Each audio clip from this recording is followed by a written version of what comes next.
Как в Ингушетии готовятся к выборам и на каком уровне они пройдут, нам расскажет первый заместитель председателя правительства Ингушетии Микаил Элезов. Микаил Бангирович, ассаламу алейкум, приветствую вас в нашей студии. Валейкум салам, Салик Холчин. Ну и первый вопрос. Как идет подготовка к выборам, в частности, как готовится партия «Единая Россия»? Баркал, спасибо. Значит, по линии партии «Единая Россия» мы представлены во всех муниципальных образованиях республики. У нас их 40 муниципальных образований. Вот. Во всех муниципальных образованиях «Единая Россия» присутствует. И достаточно большое количество единороссов там во всех районах у нас есть. У нас активно, начиная с мая месяца этого года, по июнь проходило предварительное голосование. Значит, большое количество кандидатов подали документы. Вот. И значит, мы совместно с районами, городами совместно проводили эту работу с кандидатами.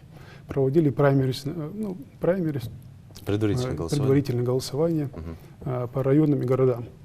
Значит, у нас практически на одно место претендовали 2-3 человека, значит, по районам и городам. И к июню месяцу мы эту работу завершили по подготовке наших кандидатов для участия в предварительном голосовании.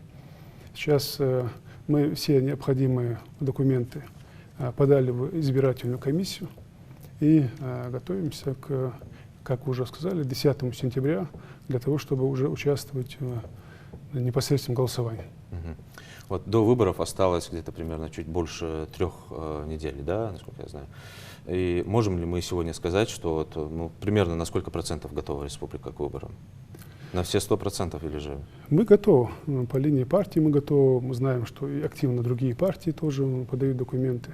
Насколько у нас есть информация, это 4 партии подали документы. Новых партий нет?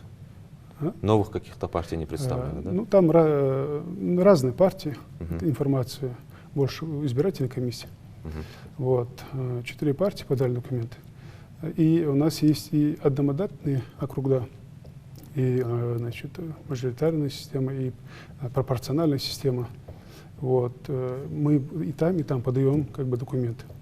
Значит, всего 485 мандатов по республике, 485 депутатских мандатов. Это и учитывая города и районы.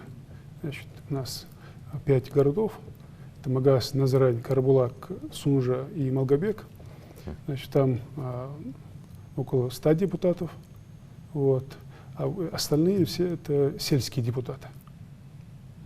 485 мандатов. Да. Это много или мало по сравнению с прошлыми периодами? Это количество мандатов. А вот количество значит, кандидатов на эти мандаты более 1000. То есть это значит, получается у нас более 2 человек на одно место. То есть кто прошел непосредственно из этих людей, которые будут участвовать в выборах, мы поймем 10 сентября, ну или после подведения итогов избирательной комиссии. Отлично.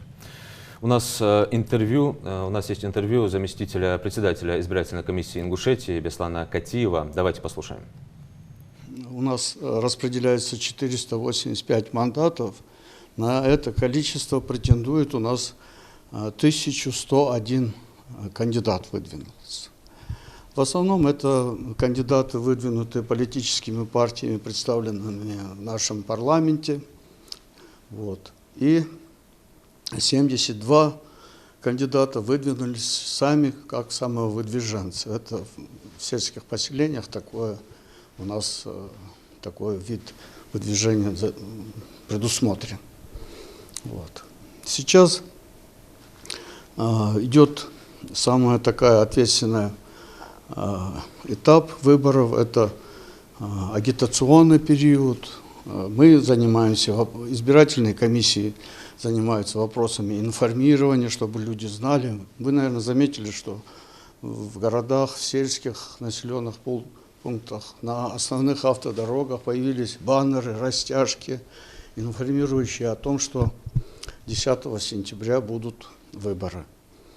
Вот. Кроме того, мы избирательные комиссии, участковые избирательные комиссии, они начали подворный обход граждан с тем, чтобы проинформировать, как они, знают ли они о том, что выборы будут, как они планируют принять участие. У нас предусмотрено несколько вариантов, как можно проголосовать.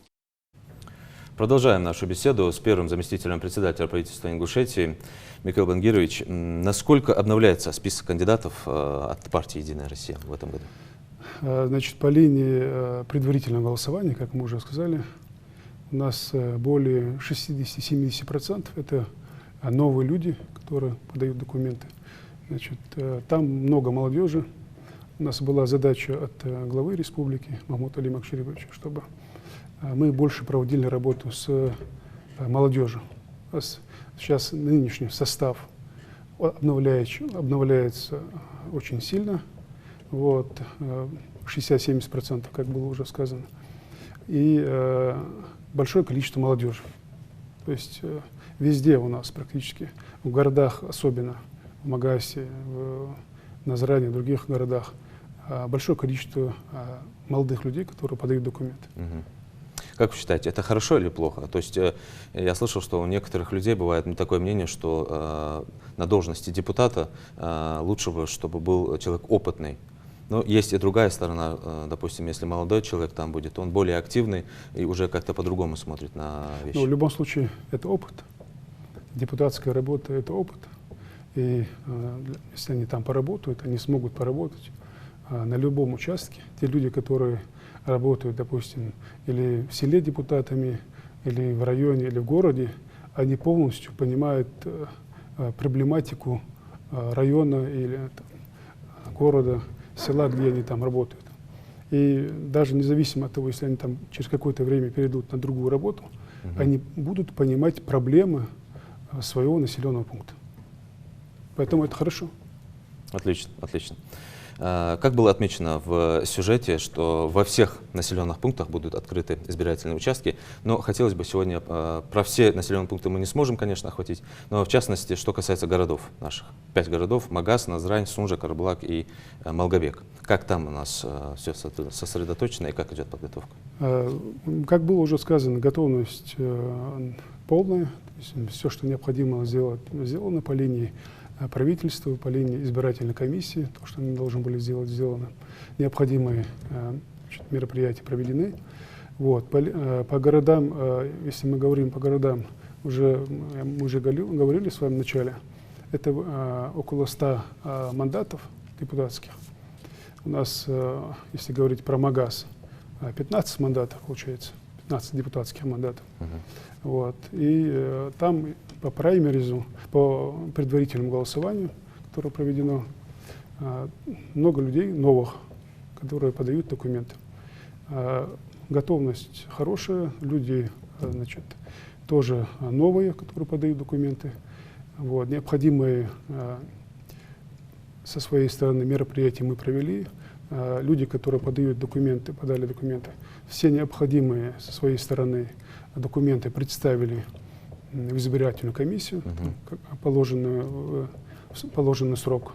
Поэтому у нас все готово. А на какую явку мы можем рассчитывать?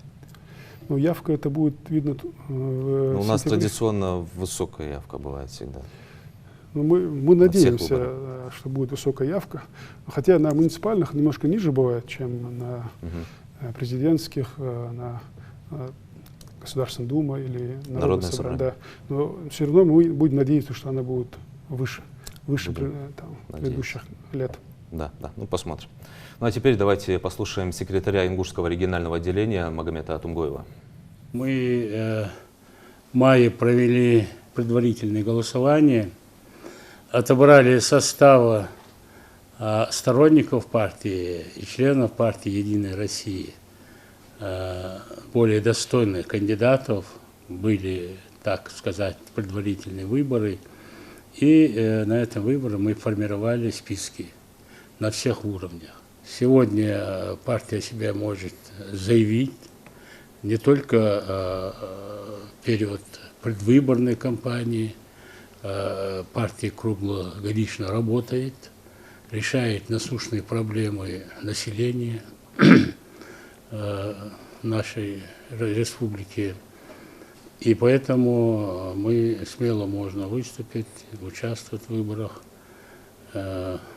и занять достойные места в числе местных депутатов. Партия «Единая Россия» на деле доказывает свою состоятельность, конкретно проводит по всем направлениям работу. У нас порядка 23 партийных проектах работает в нашей республике. Михаил Бангирович, а кто больше подает документы? Разные категории. Значит, это учителя, медицинские работники, работники там, бизнеса, вот, безработные, даже если там не работают, тоже подают. Разные категории. Но преобладает молодежь, как вы сказали. Да. Сейчас больше преобладает, большое количество молодежи. В этом году есть какие-то нововведения? Вообще, как совершенствуется система выборного процесса? В этом году по линии «Единой России» мы проводили полностью предварительное голосование в электронном виде. То есть у нас по всем городам и районам республики в этом году было предварительное голосование, о котором мы уже говорили с вами в мае-июне. Оно все проводилось в электронном виде. То есть мы уже как бы к этому были готовы. Значит, и дальше как бы будем в этом плане работать, чтобы мы там, все процессы, которые возможно в электронном виде проводили. У нас и заседания по линии партии, которые мы проводим в республике, большинство мы проводим в том числе и в электронном виде. Михаил Бангирович, на этом все. Благодарю за интервью. Барков.